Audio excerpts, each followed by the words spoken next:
ہم سب دیکھتے ہیں کہ دن کا آغاز ہم رات کو سونے کے بعد جاگنے سے کرتے ہیں. تو اب میں سٹیپ بائی سٹیپ دن کے مختلف کاموں کے بارے میں کچھ باتیں ذکر کروں گی. آپ اپنے پاس نوٹ بھی کر سکتے ہیں، اپنے پاس ٹو ڈو لسٹ بنا سکتے ہیں کہ آپ نے کیا کیا کرنا ہے. یعنی سب سے پہلے صبح کے وقت کیا کرنا ہے. رسول اللہ صلی اللہ علیہ وسلم نے فرمایا، ہر شخص صبح وقت اٹھتا ہے تو اپنے نفس کا سودا کرتا ہے، پھر یا تو اسے آزاد کرتا ہے یا اسے ہلاک کرتا ہے. یعنی ہر شخص ہر روز ایک تجارت کرتا ہے جس میں یا تو وہ فائدہ اٹھاتا ہے یا وہ نقصان اٹھاتا ہے.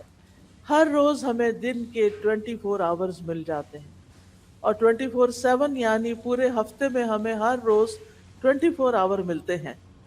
اب کچھ لوگ ایسے ہیں کہ جو ان 24 آورس کو بہترین طریقے سے گزارتے ہیں اور پھر وہ کامیاب ہو جاتے ہیں، ان کا سودا نفع بخش ہوتا ہے، وہ پروفٹ کما لیتے ہیں. اور کچھ لوگ انہی 24 آورس کو ضائع کر کے دنیا میں بھی نقصان اٹھاتے ہیں اور آخرت میں بھی نقصان اٹھاتے ہیں. تو اس لیے ہمیں وہ کام لازمی کر لینے چاہیے کہ جن سے یہ 24 آورس ہمارے سیکیور ہو جائیں اور ہماری کامیابی کا راستہ ان سے طے ہو جائے. سب سے پہلی چیز جو آنکھ کھلتے ہی ہمیں کرنی چاہیے وہ ہے صبح کی دعا، جس کا آغاز ہوتا ہے الحمد للہ سے. الحمد للہ الذی احیانا بعدما اماتنا والیہ النشور.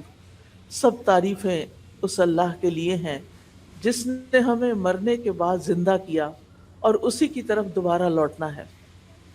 اب آپ دیکھیے کہ یہاں پر زندگی اور موت کی بات کی جا رہی ہے. آپ کو یہ تو معلوم ہی ہوگا کہ النوم اخو الموت، کہ نیند موت کی بہن ہوتی. جس طرح نیند میں انسان کچھ دیکھتا نہیں، کچھ سنتا نہیں، اسی طرح موت کے بعد بھی انسان کا دیکھنا سننا ختم ہو جائے گا. اب آپ دیکھیے کہ انسان کی قرآن مجید سے ہمیں پتہ چلتا ہے کہ ہم جب رات کو سوتے ہیں تو ہماری ایک روح لے لی جاتی ہے. اسی وجہ سے وہ روح آپ دیکھیں کہ جہاں جہاں جاتی ہے، جو جو کچھ دیکھتی ہے، اس کا ایک کنیکشن انسان کے ساتھ بھی ہوتا ہے. تو اسی کی بنا پہ ہم خواب دیکھتے ہیں. اور بعض اوقات وہ انسان جو ہے وہ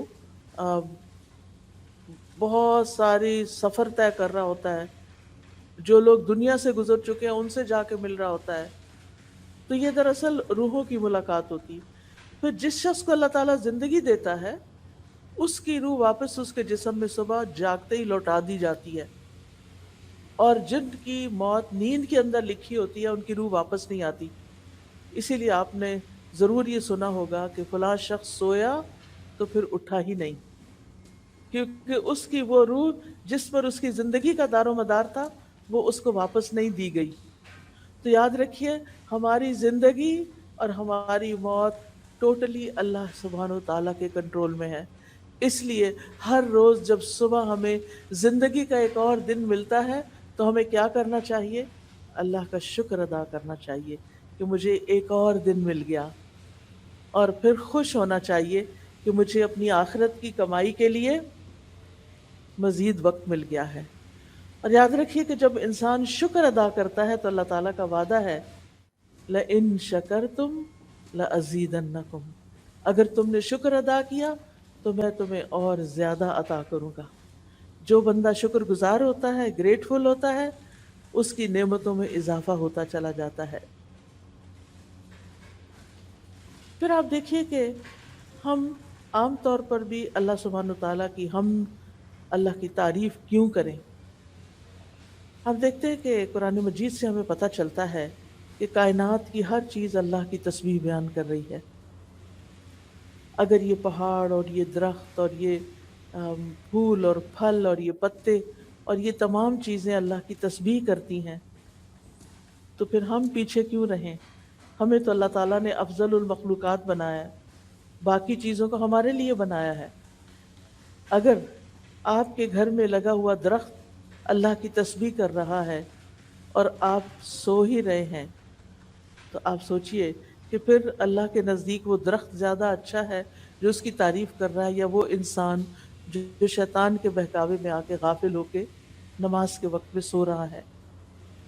قرآن مجید میں آتا ہے تسبح له السماوات السبع والارض ومن فیہن وان من شیء الا یسبح بحمدہ ولکن لا تفقہون تسبیحہم۔ ساتوں آسمان اور زمین اس کی تسبیح کرتے ہیں، یعنی اللہ سبحانہ وتعالیٰ کی، اور جو بھی ان میں چیزیں ہیں وہ بھی، اور کوئی بھی چیز ایسی نہیں مگر وہ اس کی حمد کے ساتھ اس کی تسبیح کرتی ہے، لیکن تم ان کی تسبیح کو سمجھتے نہیں۔ یعنی انسان کو ان کی زبان نہیں معلوم، ان کی تسبیح کا طریقہ نہیں معلوم۔ بے شک وہ ہمیشہ سے بردبار نہایت بخشنے والا ہے۔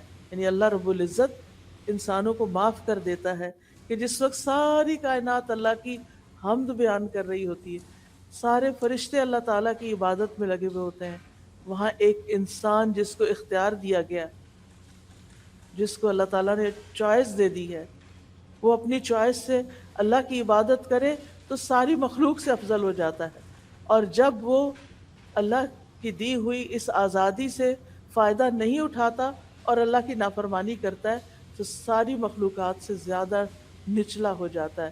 ثم رددناہ اسفل سافلین۔ اسفل سافل، سافل کہتے ہیں نیچے گرنے والے کو، اور اسفل جو سب سے نیچے جا گرے۔ جب ساری کائنات اللہ کا ذکر کرے گی اور انسان نہیں کرے گا تو انسان تو پیچھے رہ جائے گا نا۔ اس کو تو عزت اسی میں ملے گی کہ وہ اپنی چوائس سے یہ سب کچھ کرے۔ نبی صلی اللہ علیہ وسلم نے فرمایا قیامت کے دن اللہ تعالیٰ کے سب سے افضل بندے وہ ہوں گے جو کثرت سے اللہ کی تعریف کرنے والے ہیں۔ تو اس لیے جو نعمت بھی آپ کو ملے اس پر الحمدللہ ضرور کہیے۔ حدیث میں آتا ہے الحمدللہ کہنا میزان کو نیکیوں سے بھر دیتا ہے۔ اتنا بڑا کلمہ ہے یہ کہ اللہ میں تیری تعریف کرتی، تیری حمد و ثنا کرتی ہوں۔ پھر اسی طرح اگر انسان پانی کا ایک گھونٹ بھی پیتا ہے، ایک گھونٹ، اور اس کے بعد الحمدللہ کہتا ہے تو اللہ تعالیٰ اس بندے سے راضی ہو جاتا ہے۔ اب آپ صبح کے وقت اٹھ گئے،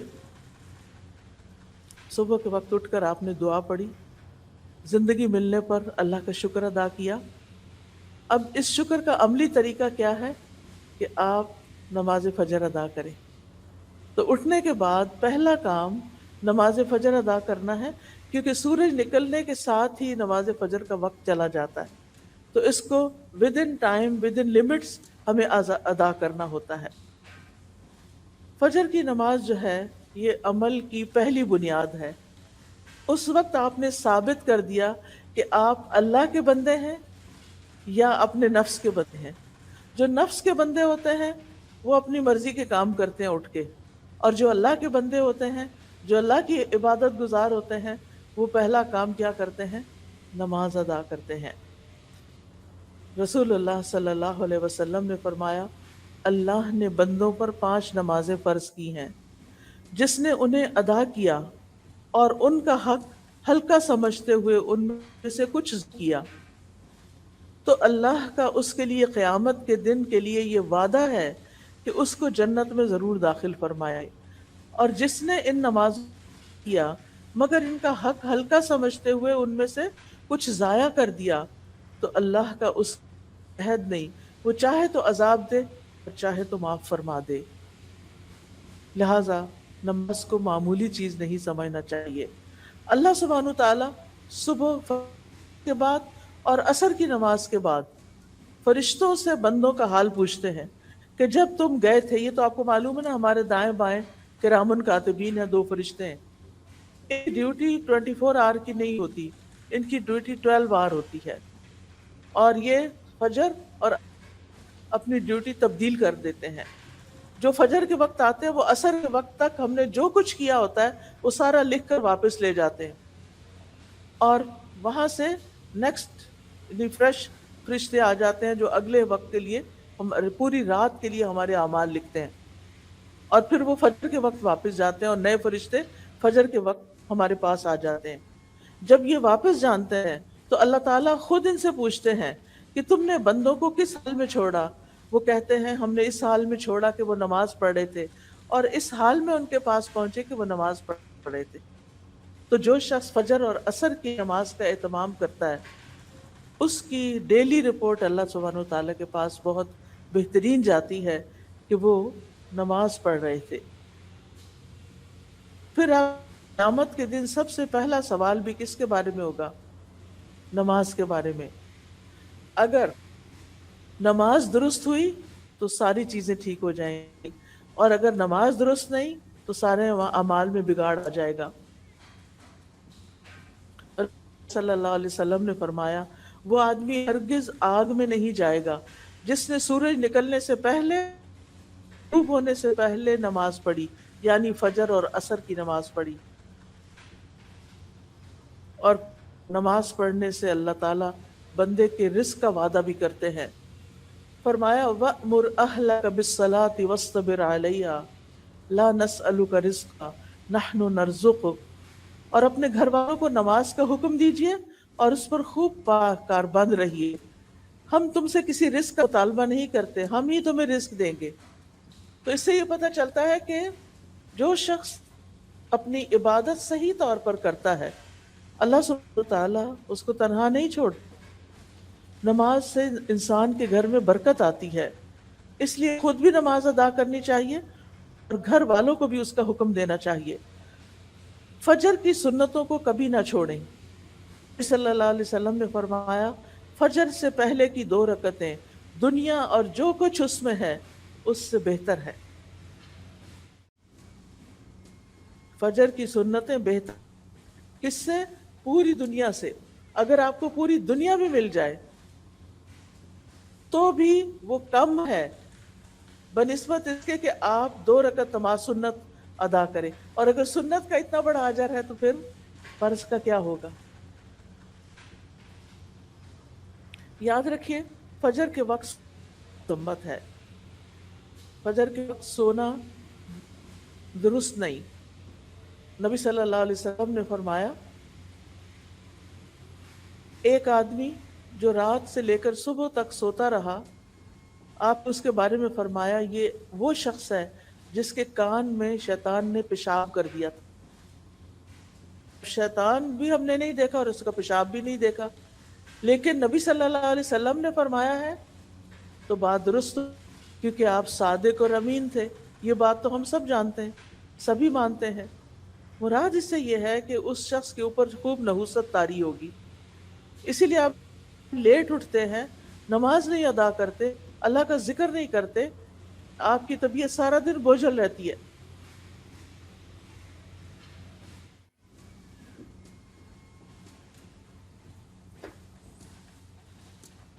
پھر آپ کی کوشش یہ ہو کہ نماز خشوع کے ساتھ پڑھیں۔ خشوع نماز میں رونا دھونا، بعض لوگ سمجھتے ہیں کہ کچھ لوگ نماز میں بہت روتے ہیں لہٰذا ان کی نماز زیادہ خشوع والی ہے۔ ایسا نہیں، رونا خشوع نہیں ہوتا، بلکہ دل کا متوجہ ہونا اور اعضاء کا پرسکون ہونا، اس کو خشوع کہتے ہیں۔ اگر ہو سکے تو یہ ڈور کھول دیں کہ تھوڑا سٹفی ہو رہا ہے تاکہ فریش ایئر اندر آتی رہے۔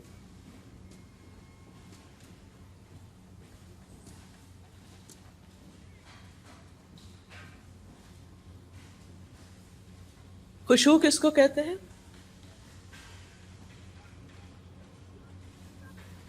جی ہاں، دل کا متوجہ ہونا اور اعضاء کا پرسکون ہونا، یعنی نماز میں ہمیں ہلنا نہیں چاہیے، دائیں بائیں نہیں ہونا چاہیے، ایسے بھی جھوم جھوم کے بھی نماز نہیں پڑھنی چاہیے۔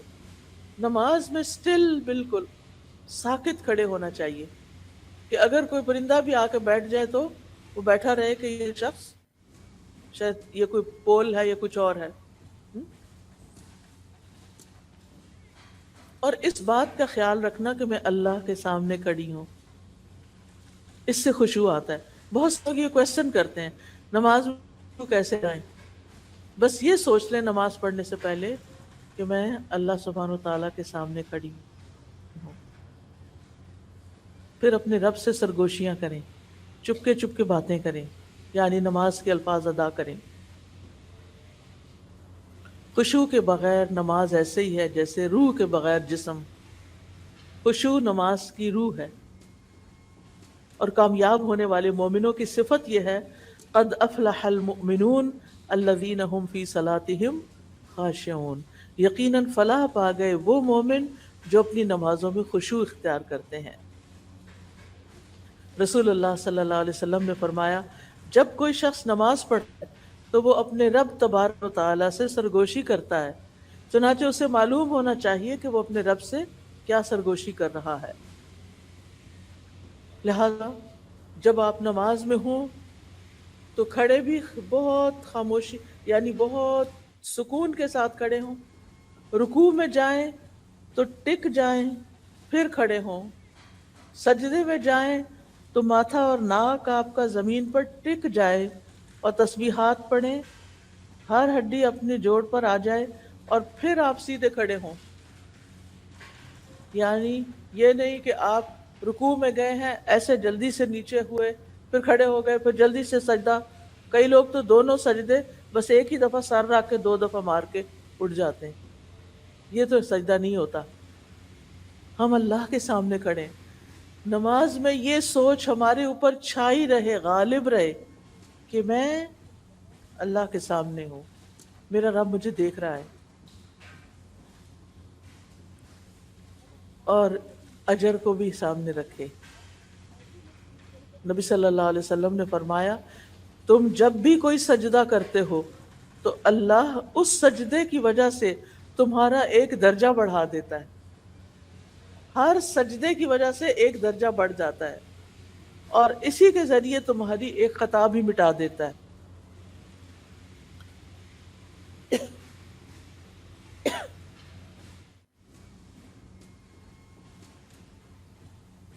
تو یاد رہے گی یہ بات، سجدے سے کیا ملے گا؟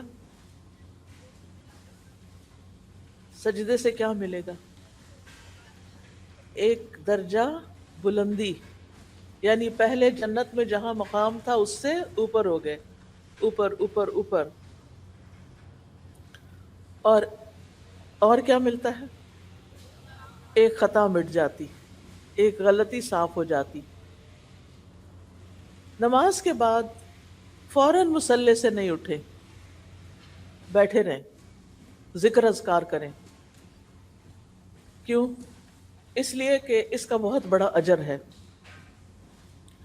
رسول اللہ صلی اللہ علیہ وسلم نے فرمایا، جب تک تم اپنے اس مصلی پر بیٹھے رہو جہاں تم نے نماز پڑھی تھی اور بے وضو نہ ہو، یعنی وضو نہ ٹوٹے، تو فرشتے تمہارے لیے دعا کرتے رہتے ہیں، اللہم اغفر لہ، اللہم ارحمہ، اے اللہ اس کو بخش دے، اے اللہ اس پر رحم فرما دے۔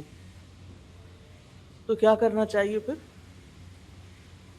اپنی جگہ پر تھوڑی دیر بیٹھ کے تسبیحات کر کے دعائیں فرشتوں کی لے کے پھر اٹھیں۔ اب یہ جو تسبیحات ہے نا، 2 طرح سے ہیں، ایک تو ہے 33 بار، دوسری ہے اور آخری بار 33 مرتبہ اللہ اکبر، اور پھر آخری بار لا الہ الا اللہ وحدہ لا شریک لہ لہ الملک و لہ الحمد وہو علی کل شیء قدیر۔ تو یوں کہنے سے 34 دفعہ ہو جاتا ہے، اور پوری یعنی حدیث سے یہ پتہ چلتا ہے کہ اس نے اپنی تسبیح پوری کر لی۔ اب آپ دیکھیے کہ اگر آپ کے پاس وقت نہیں اور آپ کو جلدی کسی کام سے جانا ہے تو پھر آپ کتنی دفعہ پڑھ لیں؟ 10 دفعہ۔ کیا پڑھیں گے؟ کیسے پڑھیں گے؟ سبحان اللہ سبحان اللہ 2 دفعہ چھوٹی انگلی کو پریس کریں گے، یا چھوٹی انگلی جو ہے وہ آپ کے انگوٹھے کے ساتھ لگے گی، ٹھیک ہے؟ تو آپ کو نمبر یاد رہے گا، سبحان اللہ سبحان اللہ سبحان اللہ سبحان اللہ سبحان اللہ سبحان اللہ سبحان اللہ سبحان اللہ، اور پھر سبحان اللہ پورے 10 ہو گئے۔ تو 10 بار تینوں تسبیحات پڑھ لیں، 10 بار سبحان اللہ، 10 بار الحمدللہ، اور 10 بار اللہ اکبر۔ اس کے بارے میں آپ صلی اللہ علیہ وسلم نے فرمایا، 2 خصلتیں یا 2 عادتیں ایسی ہیں کہ اگر کوئی مسلمان بندہ ان کی پابندی کر لے تو جنت میں داخل ہوگا، اور وہ بہت آسان ہے، مگر ان پر عمل کرنے والے بہت کم ہیں۔ ہر نماز کے بعد 10 مرتبہ سبحان اللہ، 10 مرتبہ الحمدللہ اور 10 مرتبہ اللہ اکبر کہے تو زبان کی ادائیگی کے اعتبار سے 150 بار ہے، اور مجموعی طور پر پانچوں نمازوں کے بعد جو عمل ترازو میں رکھا جائے تو 1500 ہے۔ کتنا اللہ سبحانہ تعالیٰ نے اجر لکھا ہے آپ کے لیے۔ اور اگر آپ نہیں پڑھتے، چھوڑ کے اٹھ جاتے، کتنی دیر لگتی ہے؟ 1 منٹ، 2 منٹ، دو بھی نہیں لگتے۔ ہم اپنا فون، سیل فون میں جا نماز کے ساتھ رکھ کے بیٹھتے ہیں، جو سلام پھیرا فٹافٹ فون اٹھا لیا۔ اور اگر ہمارے کام کا کوئی میسج نہ ہو تو پھر ہم کیا کرتے ہیں؟ کچھ بھی مل جائے وہ چلا لیتے ہیں، اور اتنے بڑے خیر اور خزانے سے محروم ہو جاتے ہیں۔ پھر ایک اور بات یہ ہے کہ اگر انگلیوں پہ تسبیح کریں گے تو زیادہ ثواب ہوگا، انگلیاں گواہ بن جائیں گی، لہذا خوبصورتی کے ساتھ انگلیوں کو استعمال کرنا ہے، جیسے سبحان اللہ سبحان اللہ سبحان اللہ سبحان اللہ، الحمدللہ الحمدللہ، اللہ اکبر، یعنی اس طرح بھی آپ کر سکتے ہیں۔ پھر ہر نماز کے بعد آیت الکرسی پڑھیں، اس کا کیا ثواب ہوتا ہے؟ نبی صلی اللہ علیہ وسلم نے فرمایا ہر فرض نماز کے بعد آیت الکرسی پڑھنے والے کو موت کے علاوہ کوئی چیز جنت میں لے جانے سے نہیں روک سکتی۔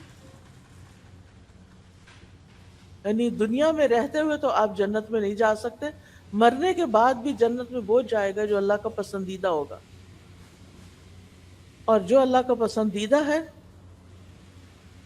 اس کو اللہ تعالیٰ نے بہت سی خوشخبریاں بھی سنائی ہیں، اس کے لیے آسانیاں بھی کی ہیں۔ اور یہاں پر کیا آسانی کی گئی ہے کہ جب یعنی انسان اپنی یعنی ان چیزوں کو پابندی سے پڑھے گا تو پھر اس کے لیے جنت کا رستہ آسان ہو جائے گا۔ اچھا، قیامت کے دن ہماری انگلیوں سے بھی سوال ہوگا، تو جب ہم ان پہ ذکر کریں گے تو یہ ہمارے حق میں بولیں گی۔ قرآن مجید میں آتا ہے نا، وَتُكَلِّمُنَا أَيْدِيهِمْ وَأَرْجُلُهُمْ، ہم سے کلام کریں گے ان کے ہاتھ اور پاؤں۔ پھر ہر نماز کے بعد قُلْ هُوَ اللَّهُ أَحَدٌ قُلْ أَعُوذُ بِرَبِّ الْفَلَقِ قُلْ أَعُوذُ بِرَبِّ النَّاسِ، اگر آپ کو وسوسے ستاتے ہوں، شیطان پریشان کرتا ہو، آپ کو کوئی تکلیف بیماری ہو، تو آپ یہ تینوں کل ہاتھ پہ پڑھ کے پھونک مار کے ہاتھ میں چہرے اور سر اور بازو اور ان سب پر خود ہی پھیر لیا کریں۔ اس سے آپ بہت اچھا فیل کریں گے، بہت لائٹ فیل کریں گے۔ اگر آپ کو کوئی تھکاوٹ ہوئی بھی ہے، آپ کو کوئی بیماری ہے، کچھ بھی ہے، تو آپ اس کو اپنا معمول بنا لیں۔ پھر صبح کے اذکار پوری توجہ کے ساتھ کریں۔ اللہ سبحانہ وتعالیٰ قرآن مجید میں فرماتے ہیں یا ایھا الذین آمنوا اذکروا اللہ ذکرا کثیرا وسبحوہ بکرۃ واصیلا، اے ایمان والو اللہ کو کثرت سے یاد کیا کرو۔ یہ کون کہہ رہا ہے کہ اللہ کو زیادہ یاد کیا کرو؟ کون کہہ رہا ہے؟ اللہ سبحانہ وتعالیٰ۔ یس، ماشاءاللہ آپ بہت دھیان سے سن رہے ہیں، اسی لیے جواب دے رہے ہیں۔ اللہ سبحانہ تعالیٰ سن رہا ہے۔ اللہ تعالیٰ فرما رہا ہے کہ اے ایمان والو اذکروا اللہ ذکرا کثیرا، اللہ کو بہت زیادہ یاد کیا کرو، اور صبح و شام اس کی تسبیح بیان کیا کرو۔ تو صبح و شام سبحان اللہ و بحمدہ پڑھنے والا، جو پوری تسبیح ہے 100 دفعہ پڑھنا چاہیے، پڑھنے والا جو ہے اس کے سارے گناہ معاف ہو جاتے ہیں۔ اور تسبیح جو ہے یہ ڈپریشن کا علاج بھی ہے، انسان کے دل کا غم، دکھ، پریشانی بھی ختم ہوتی ہے اس سے۔ پھر اسی طرح آپ نے فرمایا جو شخص یہ تسبیح پڑھتا ہے سبحان اللہ و بحمدہ، قیامت کے دن اس سے زیادہ افضل کوئی بھی نہیں لائے گا۔ قیامت کے دن اس سے زیادہ افضل عمل کسی کا بھی نہیں ہوگا۔ اور سوائے اس کے جس نے اس کے برابر یہ سے زیادہ پڑھا ہو. پھر اسی طرح اگر ہو سکے جیسے بزرگ خواتین ہوتی ہیں تو وہ فجر کی نماز سے سورج طلوع ہونے تک بیٹھے رہیں مصلی پر. جو اسکول کے بچے تو ظاہر ہے انہیں اسکول جانا ہوگا، تیاری کرنی ہوگی، لیکن تیاری کرتے کرتے اللہ کا ذکر کرتے رہیں. پھر اسی طرح یہ صبح شام کے اذکار ہیں نا، یہ بھی بڑے فائدے کی چیز ہیں.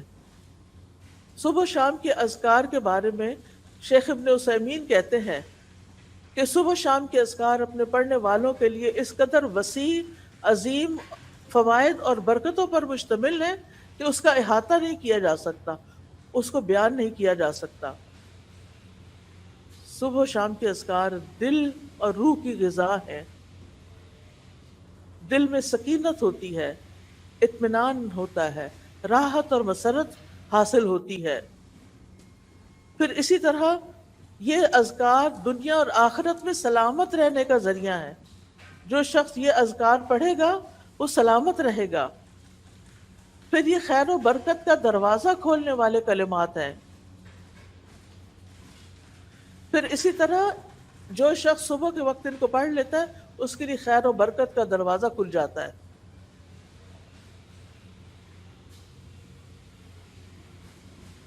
پھر اسی طرح انسان شر کے واقع ہونے سے پہلے اور واقع ہونے کے بعد اسے ہٹانے کا ذریعہ بھی بنائے، یعنی ذکر کو. پھر آپ دیکھیے کہ ذکر کرتے ہوئے انسان اللہ کی نعمتوں کو یاد کرتا ہے، اس کی مہربانی کو یاد کرتا ہے، اللہ کے سامنے اپنے عجز و انکساری کا اظہار کرتا ہے. اور پھر یہ ذکر جو ہیں یہ انسان کے لیے دشمن کے مقابلے میں جیسے زرہ ہوتی ہے نا، ویسے ہی ہیں.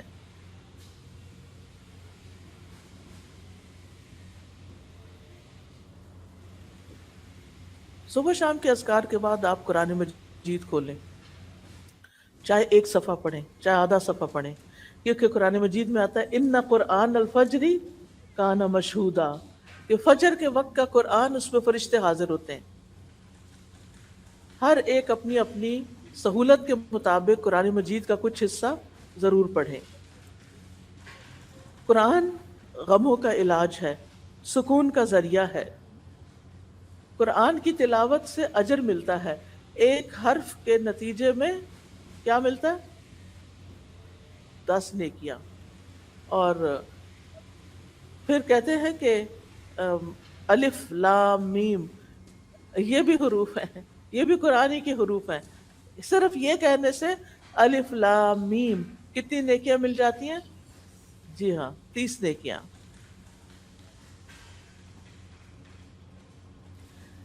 پھر آپ دیکھیں کہ جن گھروں میں قرآن پڑھا جاتا ہے وہ گھر اپنے رہنے والوں کے لیے کھلا ہو جاتا ہے، اس میں فرشتے حاضر ہوتے ہیں، شیاطین اس گھر کو چھوڑ دیتے ہیں، اس کی خیر و برکت بڑھ جاتی ہے.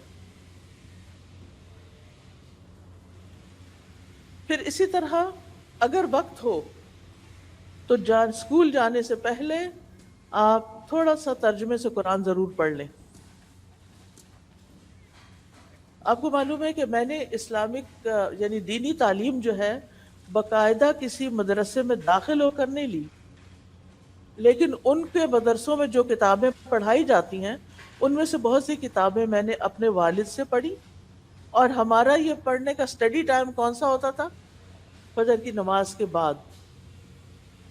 فجر کی نماز کے بعد وہ اتنا بابرکت وقت ہے کہ اس میں آپ تھوڑا سا بھی کوئی کام کریں گے تو بہت جلدی نبٹ جاتا ہے. اور جن گھروں میں قرآن پڑھا جاتا ہے، حضرت ابو ہریرہ کہا کرتے تھے بے شک قرآن پڑھنے کی وجہ سے گھر اپنے رہنے والوں کے لیے بہت کھلا ہو جاتا ہے، کشادہ ہو جاتا ہے، اس میں فرشتے حاضر ہوتے ہیں، شیاطین اس گھر کو چھوڑ دیتے ہیں، اس کی خیر و برکت حاصل ہوتی ہے. پھر اسی طرح قرآن مجید کو اپنا دوست بنا لیں، ہر جگہ آپ کے ساتھ ہونا چاہیے. اب تو خیر موبائل کے ذریعے ویسے بھی ساتھ ہوتا ہے اگر آپ نے قرآن مجید کی اپلیکیشن ڈاؤن لوڈ کی ہوئی ہے، اور اس میں بک مارک بھی ہوتا ہے. جتنا آپ پڑھ لیں ایک دن وہاں بک مارک لگا دیں، پھر آگے، پھر آگے، اور اس طرح آپ پڑھتے چلے جائیں۔ قبر میں جب انسان کو لٹایا جائے گا، ہم سب نے جانا ہے نا قبر میں، اس میں تو کسی کو شک نہیں، ہم نے مرنا تو ہے ہی، انسان ہمیشہ کے لیے تو یہاں آیا نہیں۔ قبر میں جب کوئی مر جاتا ہے تو اس کو جب دفناتے ہیں، اس کے اندر رکھتے ہیں، تو قرآن جو ہے وہ بندے کے سرہانے کی طرف آ جاتا ہے، سر کی طرف، اور پھر وہ کہتا ہے، یعنی کہ فرشتہ جب اس کو عذاب دینے لگتا ہے تو وہ کہتا ہے کہ میں تو قرآن پڑھتا اور پڑھاتا ہوں، اور پھر تلاوت قرآن کا جو ثواب ہوتا ہے وہ اس جگہ پر آ جاتا ہے، اور وہ فرشتہ اس کا کچھ بھی نہیں بگاڑ سکتا۔ جب فرشتہ سامنے سے آتا ہے تو صدقہ اس کو پرے دھکیل دیتا ہے، اور جب اس کے پاؤں کی طرف سے آتا ہے تو مساجد کی طرف چل کر جانا اسے دور کر دیتا ہے۔ پھر اس کے بعد 2 رکعت نماز اشراق، یہ ہمارے جسم کے 360 جوڑوں کا، یعنی 360 ہڈیوں کا کیا ہے، یعنی اس کو پڑھ کے گویا ہم ایک ایٹریبیوٹ پیش کر رہے ہیں اپنے آپ کو۔ اس لیے جیسے رات کے نوافل اہمیت رکھتے ہیں، اسی طرح دن کے نوافل بھی اہمیت رکھتے ہیں۔ تو بہت ضروری ہے کہ ہم تھوڑا سا وقت ضرور نکالیں، ہمارے جسم کا صدقہ ہے۔ ہم میں سے ہر روز تو ہر شخص صدقہ نہیں کر سکتا، اتنے پیسے تو نہیں ہوتے سب کے پاس، لیکن اگر آپ یہ 2 نفل پڑھ لیتے ہیں تو آپ کے بدن کا صدقہ ہو جاتا ہے۔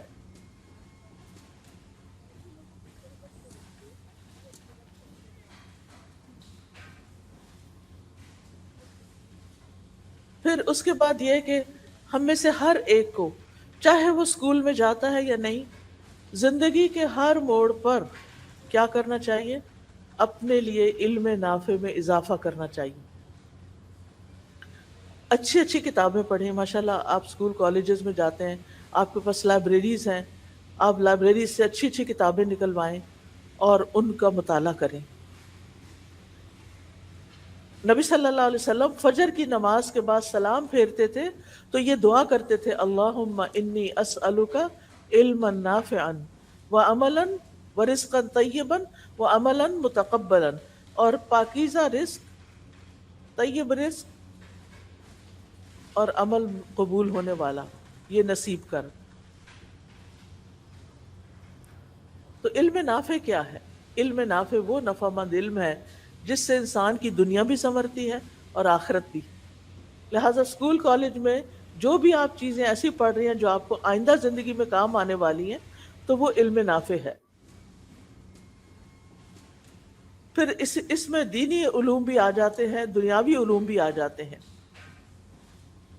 اور پھر یہ کہ علم سیکھنے اور سکھانے کے لیے اپنے اوقات مقرر کریں۔ ہر وقت کتابیں لے کے نہ بیٹھے رہیں، گھر والے کو اسی کام کے لیے بلائیں اور آپ کہیں مجھے تو پڑھنا ہے، اور ان کو کتابیں دکھا کے تو پھر آپ آرام کریں، تو ایسا نہیں ہونا چاہیے، ٹھیک ہے نا۔ پھر ناشتے کی باری آتی، ناشتہ ضرور کریں، اگرچہ کھجور ہی کھائیں۔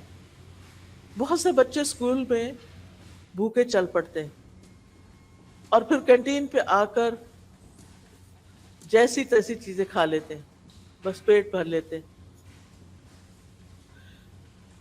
پھر آپ دیکھیے کہ اگر آپ گھر سے ناشتہ کر کے چلیں گے، اور خاص طور پہ لڑکیوں کو کیلشیم کی بہت ضرورت ہوتی، اگر آپ 1 کپ دودھ اور 2 کھجوریں بھی کھا کے گھر سے آ جائیں تو آپ کے لیے دوپہر تک آپ کا گزارا ہو سکتا ہے، کام چل سکتا ہے۔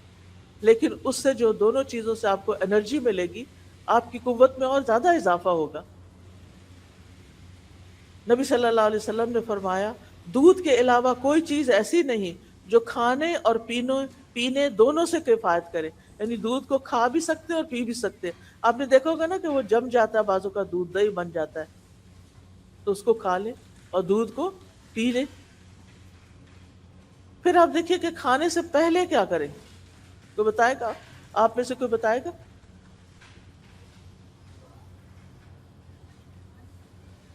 بسم اللہ، آغاز میں کیا پڑھتے ہیں؟ بسم اللہ، الحمدللہ۔ اگر شروع میں یاد نہیں رہا تو پھر کیا کریں؟ بسم اللہ اولہ و آخرہ، ٹھیک ہے۔ کھانا کھڑے ہو کے کھانا چاہیے یا بیٹھ کے؟ بیٹھ کے۔ چلتے پھرتے چیزیں اٹھا کے منہ میں نہ ڈالیں، ان کو اکٹھا کر کے رکھ دیں اور پھر کہیں بیٹھ جائیں، اور پھر اطمینان سے کھاتے بھی رہیں اور ساتھ پڑھتے بھی رہیں۔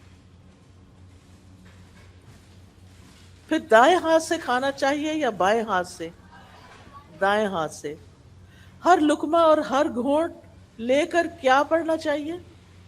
الحمدللہ۔ اس سے کیا فائدہ ہوتا ہے؟ کیا فائدہ ہوتا ہے ایک دفعہ الحمدللہ کہنے سے؟ میزان نیکیوں سے بھر جاتا ہے، یعنی اللہ سبحانہ تعالیٰ کو اپنی حمد بہت پسند ہے۔ پھر آپ دیکھیے کھانا کھانے کے بعد کی دعائیں کس کس کو آتی ہیں؟ ماشاءاللہ کچھ ہاتھ کھڑے ہیں۔ جس کو نہیں آتی، آپ لوگ کے ذہن بہت زرخیز ہیں، بہت جلدی آپ یاد کر سکتے ہیں۔ آپ یہ کر سکتے ہیں کہ کھانے کی دعائیں لے کے ان کا پوسٹر جو ہے وہ آپ گھر کے کسی وال پہ لگا لیں، جو کچن میں کھانا کھاتے ہوئے آپ کی نظر اس پہ پڑے، اور پہلے سے ہی تیاری کر لیں کہ کیونکہ اتنی ایج جب ہم نہیں نا کچھ پڑھتے تو پھر ہمیں پڑھنے کی عادت بھی نہیں ہوتی، تو لہٰذا بہت ضروری ہے کہ ہم کیا کریں؟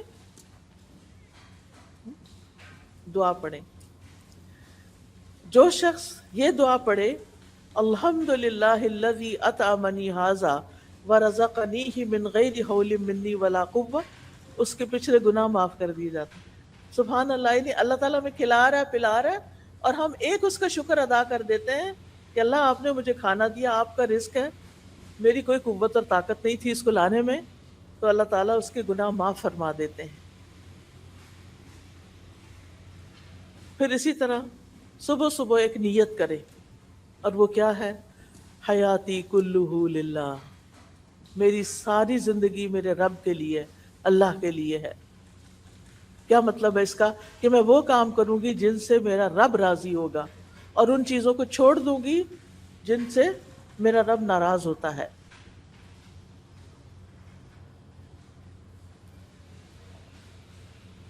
اللہ سبحانہ تعالیٰ کی پسند کے کام کون کون سے ہیں؟ کوئی بتائے گا مجھے؟ اللہ تعالیٰ کن کاموں کو پسند کرتا ہے؟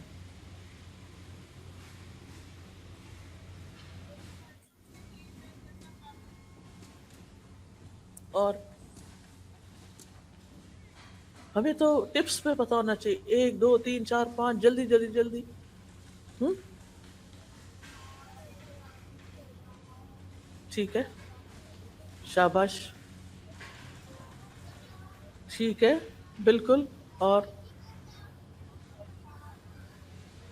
بیسیکلی ساری، ایک تو اللہ کی عبادت کرنا اور ساری مخلوق سے احسان کرنا، ہر بندے سے اچھی طرح پیش آنا، دوسروں کو معاف کر دینا، والدین کا احترام کرنا، ٹیچرز کا احترام کرنا، پیٹھ پیچھے بری بری باتیں نہیں کہنا، پھر اسی طرح اور بھی جتنے جانوروں کے ساتھ احسان، پھر اسی طرح پودے زیادہ سے زیادہ لگانا۔ پودا لگانے کا کیا ثواب ہے؟ کوئی بتائے گا؟ اور ہماری زندگی میں پودوں کا کتنا بڑا عمل دخل ہے، آپ سب پڑھتے ہوں گے اس کے بارے میں، کتنے زیادہ انوائرمنٹ ایشوز ہو گئے ہیں، اور وہ زیادہ درخت کٹنے کی وجہ سے بڑی بڑی آبادیوں پر کالونیز بن گئی ہیں اور درخت کاٹ دیے گئے۔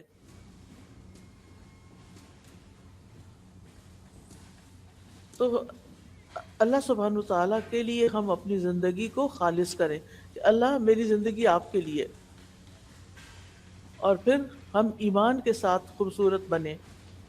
یعنی بہت سے لوگ صرف میک اپ سے خوبصورت بننا چاہتے ہیں، ہمیں ایمان کے ساتھ، ایمان ہوتا ہے دل میں، اور جو دل میں ہوتا ہے وہ چہرے پہ آتا ہے۔ اگر ایمان دل کے اندر خوبصورت ہے نا، تو ہو ہی نہیں سکتا کہ چہرہ اس کو ریفلیکٹ نہ کرے۔ پھر اسی طرح قلبی طہارت کے ساتھ ساتھ روح کی غذا اب تک آپ دے رہے تھے اس کو، اب جسمانی طہارت کا بھی خیال کریں۔ پاک صاف رہنے والوں کے بارے میں ہمارا دین ہمیں کیا سکھاتا ہے؟ شاباش، ان اللہ یحب التوابین و یحب المتطہرین، بے شک اللہ توبہ کرنے والوں سے محبت کرتا ہے اور پاک صاف رہنے والوں سے۔ اللہ سبحانہ وتعالیٰ پاک صاف رہنے والوں سے محبت کرتا ہے۔ کس کو نہیں چاہیے اللہ کی محبت؟ ہمیں سے ہر شخص کو چاہیے ہوتی ہے۔ لہٰذا اللہ کی محبت ان لوگوں کے لیے ہے جو پاکیزگی کا اہتمام کریں گے۔ پھر آپ دیکھیے کہ طہارت میں جسم، ناخن، بدن، سکن، بال، ان سب کی طہارت کا خیال کرنا چاہیے۔ مسواک کرنا، مسواک کرنے کے کیا فائدے ہیں؟ آپ میں سے کوئی بتائے گا؟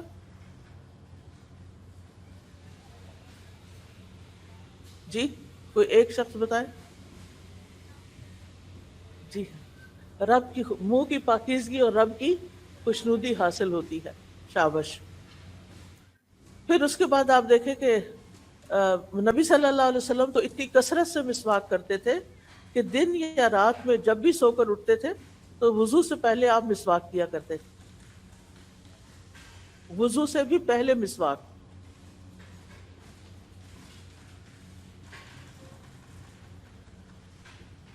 پھر وضو کے بعد کی دعا، اس کے پڑھنے کا کیا ثواب ہے؟ جو شخص وضو کرے اور اچھی طرح وضو کرے اور یہ دعا پڑھے، اشہد ان لا الہ الا اللہ وحدہ لا شریک لہ واشہد ان محمدا عبدہ ورسولہ اللہم اجعلنی من التوابین واجعلنی من المتطہرین، یہ دعا بھی ساتھ ہی لگا لیں۔ ایک قرآنی دعا ہے اور ایک مسنون دعا ہے۔ وضو کے بعد اگر آپ اس کو پڑھیں گے تو نبی صلی اللہ علیہ وسلم نے فرمایا اس شخص کے لیے جنت کے 8 دروازے کھول دیے جائیں گے۔ اتنی مختصر سی دعا ہے اور کتنا اچھا اکرام ہوگا۔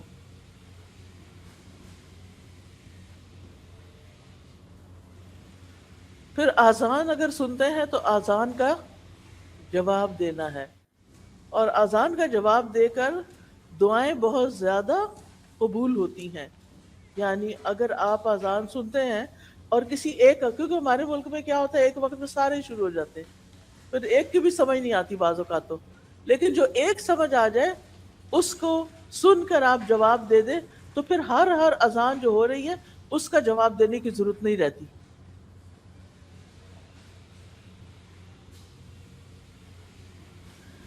پھر اسی طرح آپ دیکھیں کہ اپنے رب کے ساتھ اپنا توکل جو ہے وہ مضبوط کریں، رب پر بھروسہ کریں۔ کوئی غم کی خبر سنیں، کوئی پریشانی کی سنیں، کوئی تکلیف ہو، کوئی مزری ہو، فوراً اپنے رب کی طرف رجوع کریں، اللہ تعالیٰ پر بھروسہ کریں۔ رب المشرق والمغرب لا الہ الا ہو فاتخذہ وکیلا، مشرق و مغرب کا رب، اس کے سوا کوئی معبود نہیں، اس کو اپنا کارساز بنا لو، اس کو اپنا مددگار بناؤ۔ پھر اپنے اندر توکل پیدا کریں۔ نبی صلی اللہ علیہ وسلم نے فرمایا اگر تم اللہ پر ویسا توکل کرو جیسا کہ اس کے کرنے کا حق ہے، یعنی پوری طرح توکل کر لو، تو وہ تمہیں اسی طرح روزی دے گا جس طرح وہ پرندوں کو دیتا ہے۔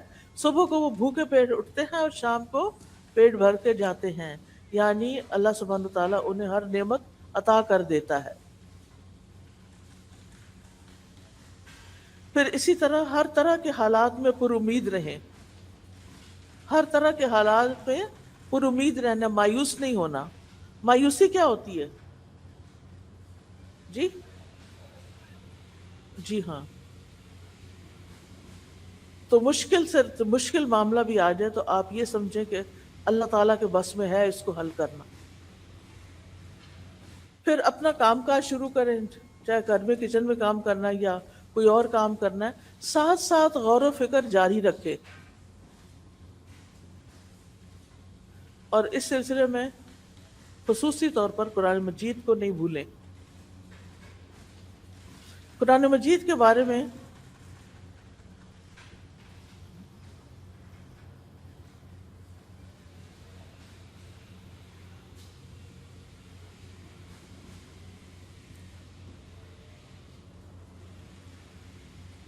قرآن مجید میں اللہ سبحانہ تعالیٰ کا جو ذکر ہے اور غور و فکر ہے اس کے بارے میں بہت سی آیات آتی ہیں. اپنا کام کاج کرتے ہوئے خوب ذکر کرتے رہیں. سبحان اللہ، الحمد للہ، استغفر اللہ، لا الہ الا اللہ، لا حول ولا قوت الا باللہ، سبحان اللہ العظیم و بحمدہ. پھر ساتھ ساتھ توبہ بھی کرتے رہیں کہ اللہ تعالیٰ مجھ سے کوئی غلطی ہو تو مجھے معاف کر دے. استغفار کے بھی فائدے ہیں. قرآن مجید میں آتا ہے نوح علیہ السلام نے اپنی قوم سے کہا کہ اپنے رب سے معافی مانگ لو، یقیناً وہ بہت معاف کرنے والا ہے. وہ تم پر برستی ہوئی بارش اتارے گا، وہ مالوں اور بیٹوں کے ساتھ تمہاری مدد کرے گا، تمہیں باغات عطا کرے گا، تمہارے لیے نہریں جاری کر دے گا. یہ سارے فائدے کس سے ہیں؟ استغفار کرنے.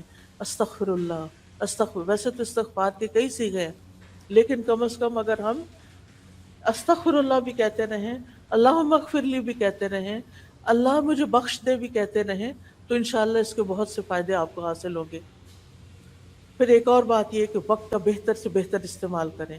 جو آپ کے پڑھنے کے، اگر آپ اسکول کالج جاتے ہیں، کوئی کلاس نہیں چھوڑیں، اپنے ٹیچرز کی رسپیکٹ کریں، جو وہ کہتے ہیں وہ کر لیں. بعض ٹیچر ذرا سخت ہوتے ہیں، مائنڈ نہ کریں، ان کی سختی زندگی میں آپ کو بہت فائدہ دے جائے گی. اپنے سارے دن کو پروڈکٹیو بنائیں. پروڈکٹیو ڈے کیسے گزرتا ہے؟ پورے دن میں جو کام آپ نے کرنے ہیں ان کی لسٹ بنا لیں، اور پھر اپنے آپ سے پوچھیں یہ میں نے کیوں کرنا ہے. بے سوچے سمجھے کاموں میں ہاتھ نہ ڈالیں، پلان کر کے کام کریں. اور جو کام ایسے ہی فضول میں ہو جاتے ہیں ان کی بھی لسٹ بنا لیں، ان پہ غور کریں کہ کیا واقعی اس کی ضرورت ہے. اور جن کاموں سے آپ کو نقصان ہوا، کوئی جھگڑا فساد ہوا یا کوئی اور غلط چیز ہو گئی، اس کی بھی لسٹ بنا لیں. اب ان میں سے تین طرح کے کام ہو گئے نا، ایک ہے با مقصد، ایک ہے بے مقصد، اور ایک ہے نقصان دہ. نقصان دہ کاموں پہ تو کراس لگا دیں، جیسے غیبت ہے، چغلی ہے، کسی کے ساتھ لڑائی جھگڑا ہے، فتنہ فساد، ان کے تو قریب بھی نہیں جانا. بے مقصد باتوں کو بھی چھوڑ دیں. قرآن مجید میں آتا ہے کہ کامیاب لوگ کون ہیں؟ جو لغو سے پرہیز کرتے ہیں. قد افلح المؤمنون الذین هم فی صلاتهم خاشعون والذین هم عن اللغو معرضون. وہ جو لغو سے اعراض برتتے ہیں، لغو کو چھوڑ دیتے ہیں. پھر اسی طرح جو بھی کوئی کام کرنا ہو، اس کا ایک اینڈ ٹائم ضرور رکھیں کہ اتنے بجے تک مجھے یہ کام مکمل کر لینا ہے. جیسے ہوم ورک کرنا ہے آپ کو، تو اپنا اسکیجول اس طرح کا بنائیں کہ مثلا مجھے شام کے 6 بجے تک اپنا ہوم ورک پورا کر لینا ہے. پھر اسی طرح بعض کام ہمیں مشکل لگتے ہیں، اس کے لیے روٹین بنائیں. یہ نہیں کہ کبھی کوئی کام شروع کر لیا، کبھی کوئی کر لیا. صبح سے شام تک آپ کا روزانہ کا ایک ٹائم ٹیبل ایسا ہونا چاہیے کہ آپ کچھ دنوں میں آٹو پہ آ جائیں. اس میں آپ کو بہت سہولت ہو جائے گی. آپ نے جتنے ٹارگٹ سیٹ کیے ہوں گے، جو بھی آپ کے بامقصد کام ہوں گے، ایک تو تھے نا نقصان دہ، ایک بے مقصد اور ایک بامقصد.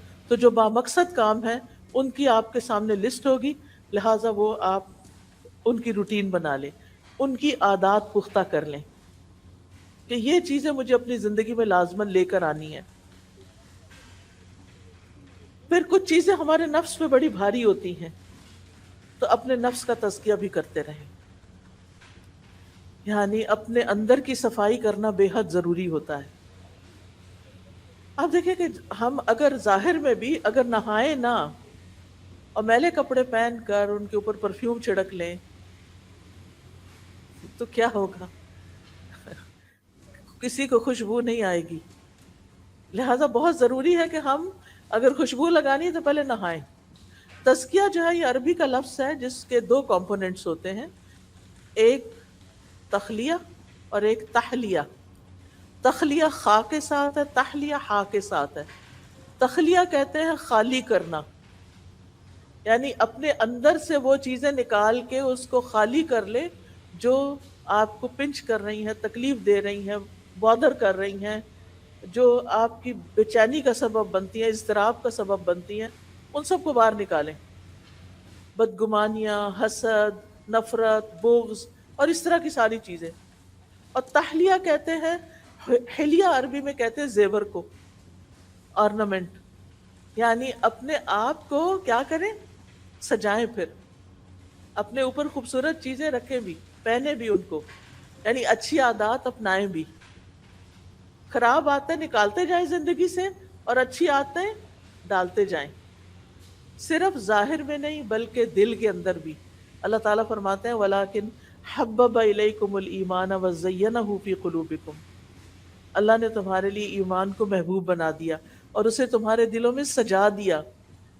اہل ایمان کے دلوں میں ایمان سجا ہوا ہوتا ہے، لہٰذا مشکل حالات ہوں، تنگی تکلیف کے ہوں، وہ خوش رہتے ہیں کیونکہ ان کو پتہ ہوتا ہے ہمارا رب ہے. وہ رب پہ توکل کرتے ہیں. رب کے ان کے دلوں کے اندر ایک اطمینان ہوتا ہے.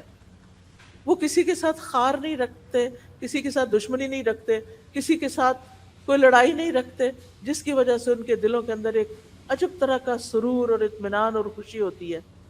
اور اس کے لیے انسان کو اپنے نفس سے جہاد کرنا پڑتا ہے، اس کے لیے ایفرٹ لگانی پڑتی ہے.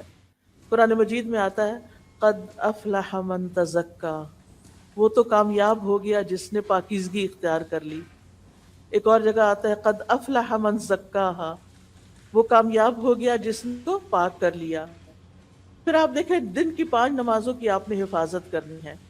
نماز قبر تک ساتھ جاتی ہے، اس کو حفاظت کرنا ہے، کیونکہ جب آپ قبر میں جائیں گے وہ آپ کی حفاظت کرے گی. دنیا میں آپ نے کیا کرنا ہے؟ نماز کی حفاظت کرنی ہے. اور جب آپ قبر میں جائیں گے تو نماز آپ کی حفاظت کرے گی.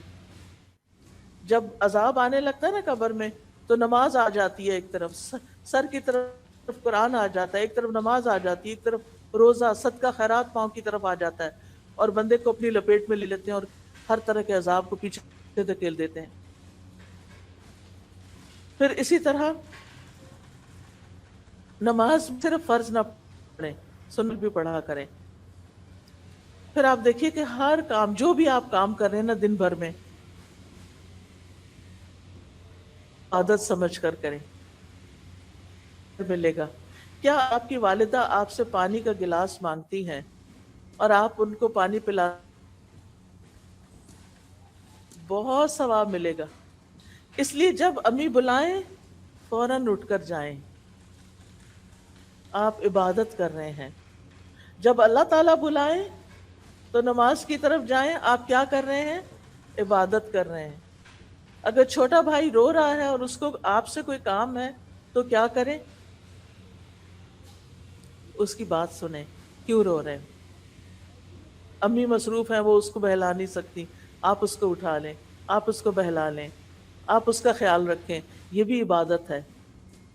اگر گھر کی صفائی کرنا ہو تو یہ کیا ہے؟ یہ بھی عبادت ہے، کیونکہ ان اللہ یحب التوابین و یحب المتطہرین. اللہ تعالیٰ محبت کرتا ہے توبہ کرنے والوں سے اور پاک صاف رہنے والوں سے. اگر کھانا پکانا پڑے تو یہ بھی عبادت ہے. کیوں؟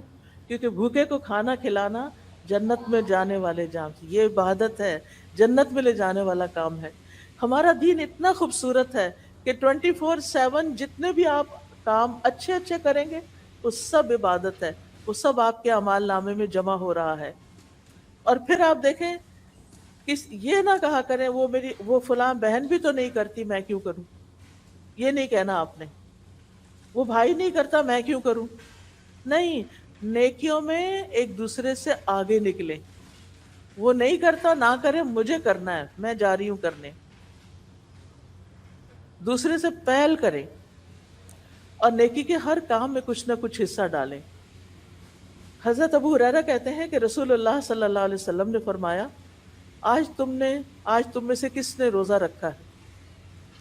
ابو بکر رضی اللہ عنہ نے فرمایا کہ میں نے. عرض کیا میں نے. آپ نے پوچھا آج تم میں سے کس نے مریض کی عیادت کی ہے؟ ابو بکر رضی اللہ عنہ نے کہا میں نے.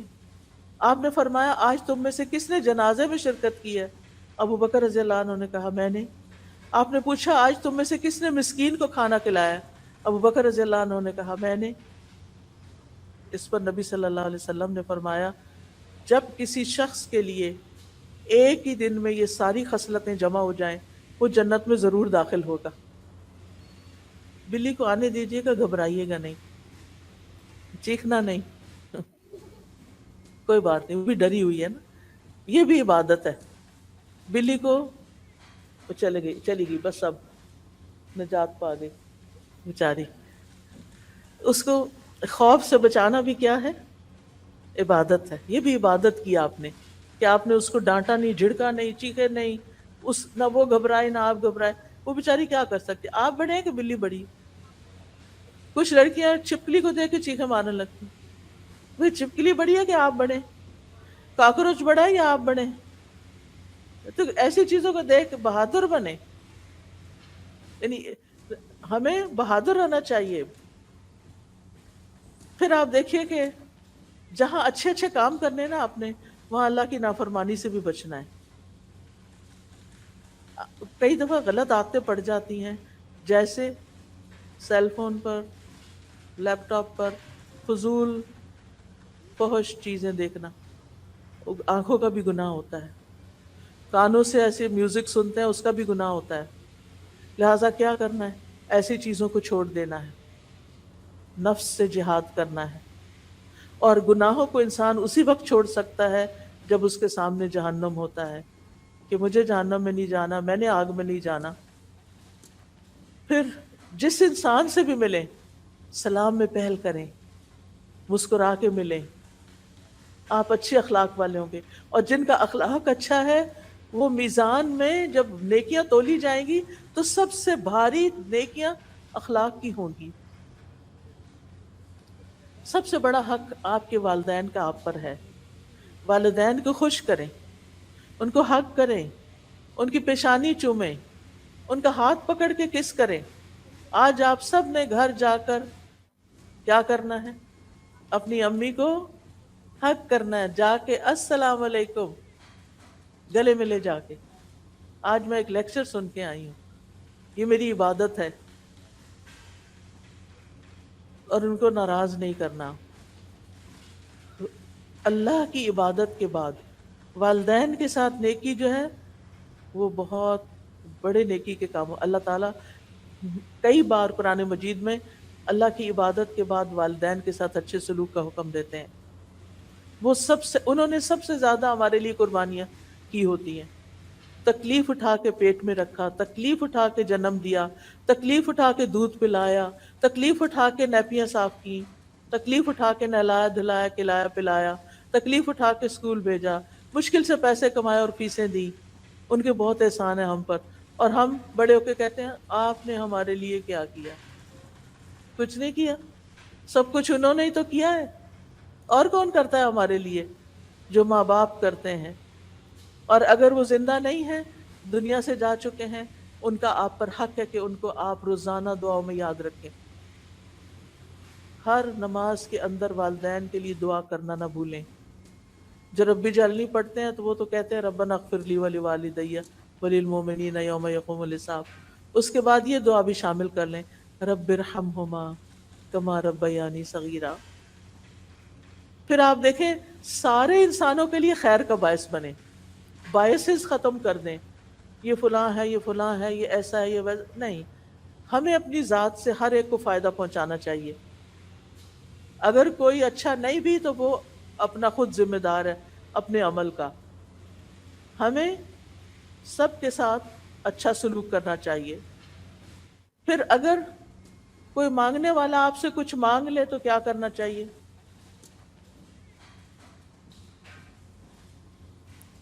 دے دینا چاہیے۔ نہیں ہے تو کیا کرنا چاہیے؟ کوئی اچھی سی بات کر لینی چاہیے اس سے، ڈانٹنا نہیں ہے۔ کچھ لوگ وہ گاڑیوں کے پاس آ کے وہ ناک کر لیتے ہیں نا، وہ پھر یہ تم لوگ نے کیا کام بنایا، وہ ہر وقت مانگتے رہے۔ ایسا کبھی نہیں کہنا، وہ بھی انسان ہے۔ آج وہ نیچے ہے، آپ اوپر بیٹھے ہیں۔ سوچیں اگر یہ میں ہوتا یہاں پھر کیا کرتا۔ اس لیے ہر انسان کے ساتھ مہربانی کا سلوک کریں۔ کرو مہربانی تم اہل زمیں پر، خدا مہربان ہوگا عرش بری۔ اگر ہم کسی انسان کے ساتھ مہربانی کریں گے اس کا بدلہ ضرور پائیں گے۔ ہمارا رب کئی گنا بڑھا کے بدلہ دیتا ہے، اس لیے کبھی بھی بخل نہ کرے کسی کے ساتھ اچھا کرنے میں، اور صلہ رب کے اوپر چھوڑ دیں، میں نے اس کا بدلہ اس سے لینا ہے۔ انسان کیا دے سکتے ہیں؟ انسانوں کی محنتوں اور نیکیوں کا بدلہ نہیں دے سکتے، وہ رب ہی دیا کرتا ہے، اس لیے اپنے اعمال کو رب کے لیے خالص کر لیں۔ جہاں بھی ہوں خیر پھیلانے والے ہوں۔ خیر الناس من ینفع الناس، اچھے لوگ وہ ہوتے ہیں جو لوگوں کو نفع پہنچاتے ہیں۔ حضرت عیسیٰ علیہ السلام کے بارے میں آتا ہے وَجَعَلَنِي مُبَارَكًا أَيْنَمَا كُنتُ، اللہ نے مجھے مبارک بنایا جہاں بھی میں ہوں، برکتیں ہی برکتیں۔ تو برکتیں کن لوگوں کی ہوتی ہیں؟ جو جہاں بیٹھتے ہیں لوگوں کو فائدہ پہنچاتے ہیں۔ پھر پڑوسیوں کا خیال کرنا ہے آپ نے، اگر ہر روز مشکل ہے تو ویک میں ایک دن ضرور رکھیں کہ آپ اپنے نیبرز کا بھی خیال کریں، وہ کس حال میں ہیں، کچھ پکائیں تو ان کے لیے بھیج دیں، اگر کوئی بیمار ہے تو عیادت کر دیں۔ گھر میں بھی سلام کو عام کریں، سلام صرف باہر کے لوگوں کے لیے نہیں ہوتا، گھر والوں کے لیے بھی ہوتا ہے۔ آس پاس کے لوگوں کے ساتھ تعاون کریں، اور یہ ذہن میں یاد رکھیں ہر چیز لکھی جا رہی ہے، ہر چیز ریکارڈ ہو رہی ہے، ہر طرف کیمرے لگے ہوئے ہیں، ہر چیز ریزرو ہو رہی ہے، اللہ سبحانہ تعالیٰ کے سامنے جا کر کھول دی جائے گی، انسان کے ہاتھ میں اعمال نامہ دیا جائے گا، اور اس کو دیکھ کے کہے گا ما لہذا الکتاب لا یغادر صغیرۃ ولا کبیرۃ الا احصاها، سورۃ کہف کی آیت ہے۔ اس کتاب کو کیا ہے، اس نے نہ کوئی چھوٹی بات چھوڑی نہ کوئی بڑی بات چھوڑی، ہر چیز لکھ لی۔ لہٰذا اپنی زبان کی بھی حفاظت کرنی ہے، بلا ضرورت بات چیت نہیں کرنی، بے فائدہ چیزوں کو چھوڑ دینا ہے، جھوٹ نہیں بولنا، کسی کے ساتھ کسی کو اذیت نہیں دینی زبان سے۔ اس کے ساتھ ساتھ ہر روز صدقہ کرنے کی عادت ڈالنی، چاہے آپ 1 روپیہ ایک باکس بنا لیں، 1 روپیہ ہی اپنی جیب خرچ میں سے ڈال لیں، اگر نہیں ہے تو اشراق کے 2 نفل جو ہیں وہ پورے دن کا صدقہ ہو جائے گا۔ فقیروں اور مسکینوں کا ضرور خیال کریں۔ کل ہی میں ایک جگہ پر گئی ہوئی تھی جہاں انہوں نے، فادیہ کاشف ہیں، انہوں نے جو جھگیوں میں رہنے والے بچے تھے ان کو وہاں سے نکال کر ان کے لیے اسکول بنایا، ان کے لیے مسجد بنائی، ان کے لیے پڑھائی کا انتظام کیا، ان کے لیے یونیفارم کا، ان کے کھانے پینے کا، ان کو وہ گھر بنا کر دے رہی ہیں۔ اب یہ ایک پروجیکٹ ان کا مکمل ہونے والا ہے تو ایک اور جگہ جا کر انہوں نے 150 بچے ایک اور جھگیوں سے انہوں نے اسی طرح کے اپنے پائپ لائن میں رکھے ہوئے ہیں کہ وہ ان کے لیے کچھ کریں گی۔ ایسے بھی لوگ ہوتے ہیں نا، جن کو کچھ لوگوں کو اللہ پیسہ دیتا ہے وہ صرف اپنی ذات پہ خرچ کرتے ہیں، اور کچھ لوگوں کو اللہ تعالیٰ مال دیتا ہے تو وہ معاشرے کے طبقہ جو پسے ہوئے طبقات ہیں ان کو اوپر اٹھانے کے لیے کرتے ہیں۔ تو اپنی چیزیں اور ایکسٹرا چیزیں فقراء کو تقسیم کر کے ان کو خوشی پہنچائیں۔ نبی صلی اللہ علیہ وسلم کو نے فرمایا مومن کو خوش کرنا، اس کا قرض ادا کرنا، اس کی ضرورت پوری کرنا، اس سے کسی مصیبت کو دور کرنا افضل ترین اعمال میں سے ہے۔ پھر اسی طرح غصہ نہیں کرنا، چھوٹی چھوٹی بات پہ ناراض نہیں ہونا، رشتہ داروں سے نہیں کاٹنا۔ نبی صلی اللہ علیہ وسلم فرمایا جو شخص یہ چاہتا ہے اس کی عمر لمبی ہو، اس کا رزق میں برکت ہو، وہ اپنے رشتہ داروں سے جوڑ کے رکھے۔ کس کا دل چاہتا ہے اس کی عمر لمبی ہو؟ ہم سب کا چاہتا ہے۔ کس کا دل چاہتا ہے اس کا مال زیادہ ہو؟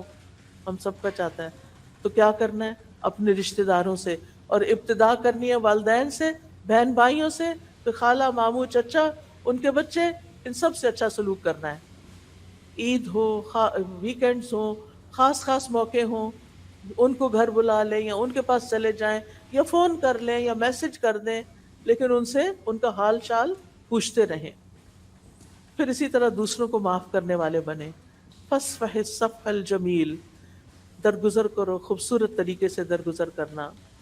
دوسروں پر ظلم کرنے اور مظلوم کی آہ سے بچیں، دل کی سختی سے بچیں، برے خیالات اور بدگمانیوں سے بچیں، غیبت سننے سے بھی بچیں، اور جو آپ کی غیبت کرے اس کے ساتھ حسن سلوک کر لیں تاکہ وہ آئندہ سے نہ کرے. مصیبتوں اور مشکلات میں صبر سے کام لیتے ہوئے نماز سے مدد مانگیں. یعنی جب کوئی تکلیف کا وقت ہو تو اٹھ کے نماز پڑھ کے نفل پڑھ کے اللہ سے دعا کریں. خاص طور پر ایگزامز کے دنوں میں پریشانی اور غم میں لا الہ الا اللہ کا ورد کریں، دعائیں کرتے رہیں. تنگی آ جائے تو آسانی کا انتظار کریں، اللہ تعالیٰ سے بدگمان نہیں ہو. اور رات کو سونے سے پہلے اذکار پڑھیں، دعائیں پڑھیں. اور زندگی میں کم از کم ایک بار قرآن مجید کو ترجمے کے ساتھ سمجھ کر ضرور پڑھیں. اللہ تعالیٰ سے جا کے ملاقات کرنی ہے ہم نے قیامت کے دن. تو اللہ تعالیٰ اگر پوچھے کہ تم نے اتنی کتابیں پڑھی تھی، میری کتاب کیوں نہیں پڑھی، تو ہم کیا جواب دیں گے؟ کوئی جواب ہوگا ہمارے پاس؟ نو. اس لیے زندگی میں عربک میں بھی پڑھنا ہے کیونکہ یہ اللہ تعالیٰ کا کلام ہے، اور اس کا ترجمہ بھی ہم نے پڑھنا ہے. بس نیت کر لیں، اللہ تعالیٰ ضرور راستہ بنائے گا. اللہ تعالیٰ ہمیں ان باتوں پر عمل کرنے کی توفیق دے. جزاکم اللہ خیرا کثیرا، بارک اللہ فیکم. سبحانک اللہم و بحمدک، اشہد ان لا الہ الا انت، استغفرک و اتوب الیک. تکبیرات لگا دیں.